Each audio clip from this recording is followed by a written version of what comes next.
Parece que no puede pasar desapercibido lo ocurrido y particularmente el comunicado de prensa de la Sedena. En primer lugar, presidente, es un comunicado fechado en 2 de octubre. En segundo lugar, narra de manera clara lo ocurrido. Una camioneta en donde iban 33 migrantes y simplemente porque iban a exceso de velocidad y dicen haber oído 2 disparos, abrieron fuego en contra de los migrantes, con armas largas hirieron a 16 personas y mataron a una niña, a una mujer y a 4 varones. En primer lugar, esto es una tragedia enorme con la que nadie debe lucrar. Pero en segundo lugar, esto es justamente la consecuencia de pedirle a los militares que hagan tareas de seguridad pública, particularmente cuando en tiempos de paz implican tratar con civiles. Esto no es un reclamo al oficialismo, no es un reclamo al gobierno, esto es una alerta de lo que puede suceder si seguimos por la ruta de la militarización. No nos opusimos a la militarización por dogma, nos opusimos porque la evidencia demuestra que con la militarización aumenta la letalidad. Esto es una tragedia para 6 familias, pero también es una tragedia para 2 soldados que no estaban entrenados para realizar esa labor.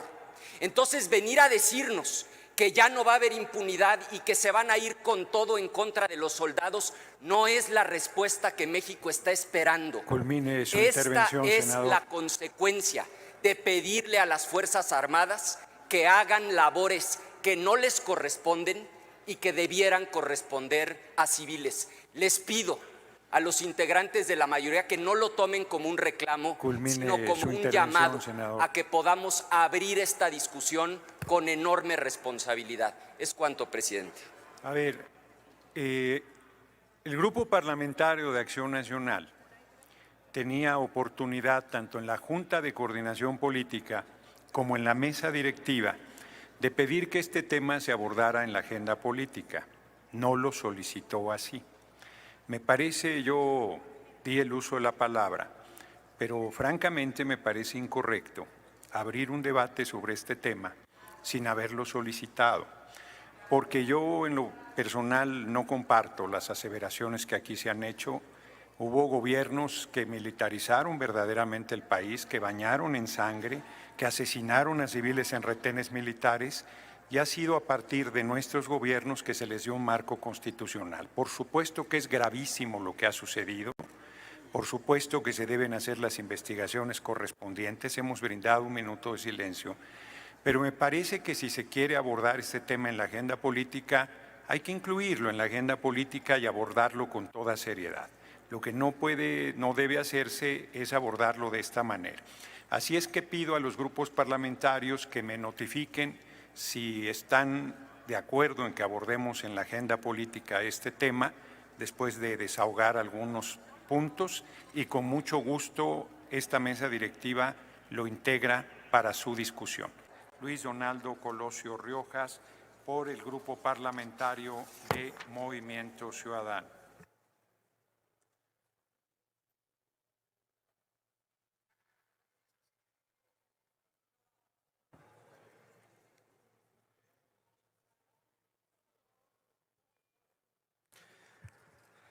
Gracias, presidente.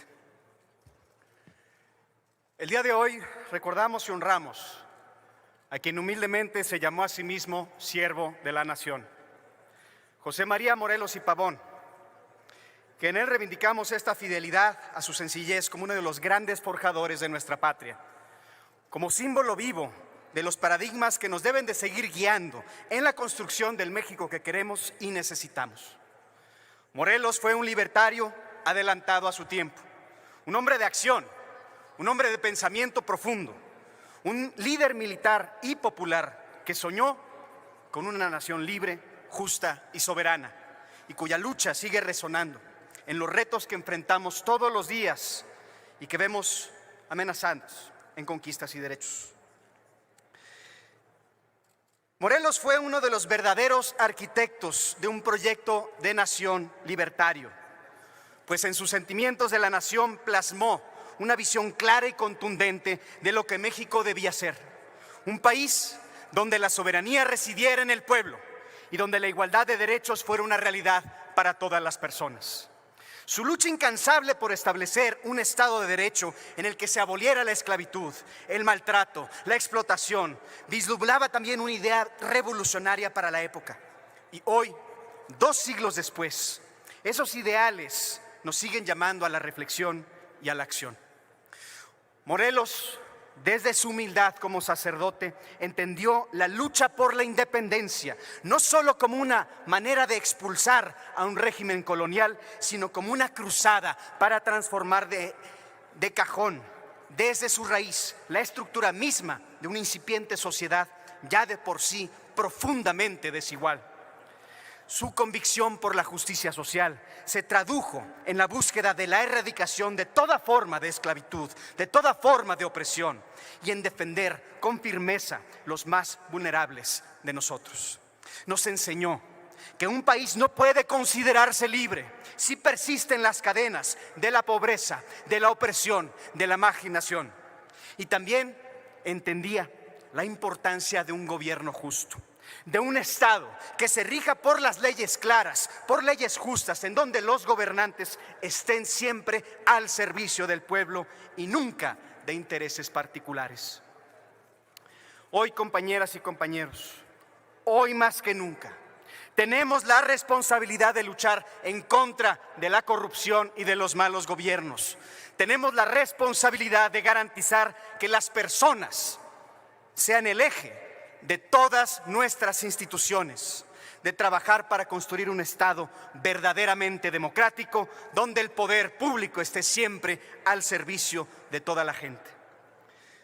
Morelos nos ha legado su inquebrantable fe en la posibilidad de un México mejor, del mejor México posible. Y su esperanza sigue viva en cada rincón de este país.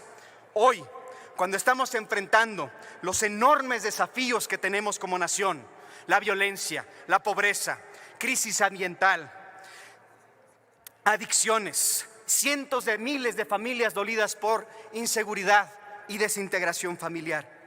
Todo esto nos lastima, pero dentro de todo esto debemos recordar que los sueños de Morelos siguen siendo nuestros sueños. Un país libre, un país justo, un país en paz.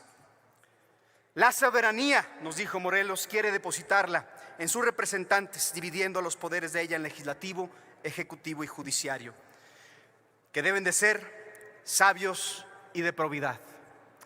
Por ello, en sus propias palabras, compañeras y compañeros, temamos a la historia que ha de presentar al mundo el cuadro de nuestras acciones y reflexionemos en cada una de las decisiones que tomamos como legisladoras, como legisladores, como parte de este cuerpo colegiado, porque la verdadera libertad, compañeras y compañeros, solo se alcanza cuando todos somos tratados con dignidad y cuando todos podemos caminar con la cabeza en alto en una nación que nos pertenece por igual. Muchas gracias. Gracias. Gracias, presidente. En el Congreso de Anáhuac, José María Morelos y Pavón declaró: debe alejarse de la América la esclavitud y todo lo que a ella huela.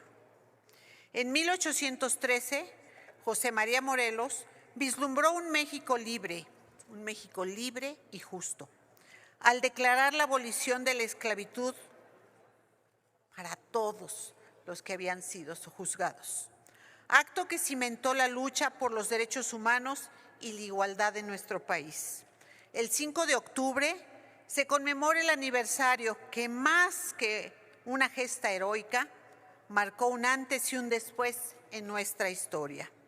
La abolición de la esclavitud fue un triunfo de la voluntad popular, una victoria de la justicia sobre la opresión, un testimonio del anhelo de libertad que siempre ha habitado en el corazón de nuestro noble pueblo.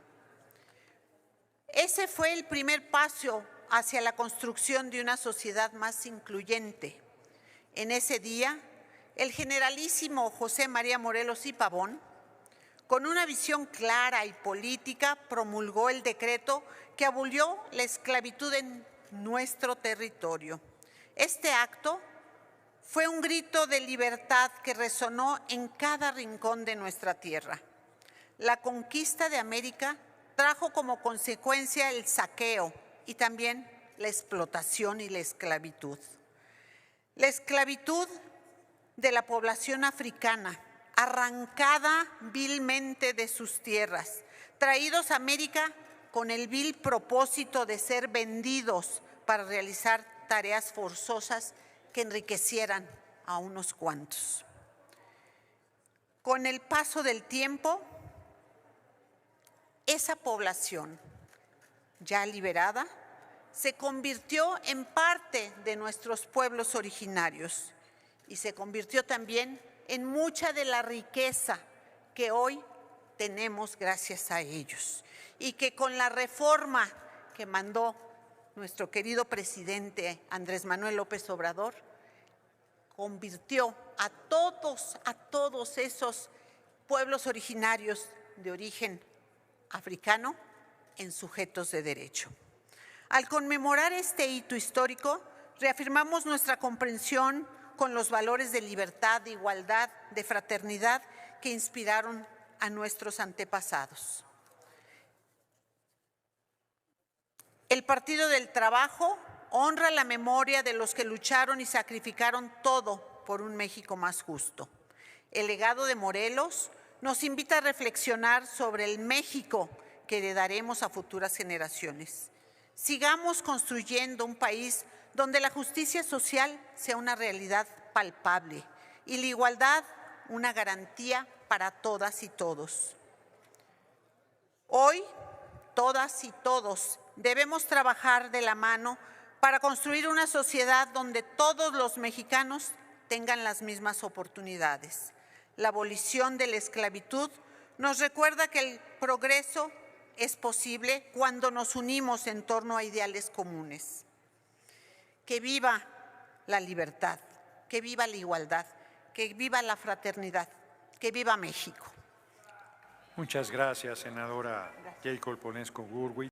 Amigos que les pareció el video, dice Anaya que no puede pasar desapercibido lo ocurrido y que con una tragedia como esa nadie debe lucrar. En segundo lugar, dice que es la consecuencia de pedirle a los militares que hagan tareas de seguridad pública, particularmente cuando en tiempos de paz implica tratar con civiles. Sé que esto no es un reclamo al oficialismo, esto es una alerta que puede suceder si se sigue por la ruta de la militarización, y dice que la oposición no se opuso a la militarización por dogma, sino porque la evidencia demuestra que con la militarización aumenta la letalidad. Esa es la consecuencia de pedirle a las Fuerzas Armadas y hagan tareas que no les corresponden, pero sí a los civiles. Y enseguida el senador presidente Noroña dice que para empezar no es tema. En segundo lugar, dice que no comparte las aseveraciones que ha hecho Anaya, que hubo gobiernos como el de Calderón que militarizaron verdaderamente al país, que pintaron de rojo al país, que le dieron un garrotazo a lo tonto al avispero. Ha sido a partir de la 4T que se le dio marco constitucional, y por supuesto que es gravísimo, y por supuesto que se le va a dar seguimiento y hacer las investigaciones correspondientes. Y si están de acuerdo, se puede abordar este tema en la agenda política e integrarlo para su discusión, dijo el mejor político en la historia de México, Fernández Noroña. Le cerró todito el hocico al profugín canallín aguas con la cartera. Estar al pendiente del próximo video, denle like, compartan el video y suscríbanse. Hasta la próxima, Dios los bendiga.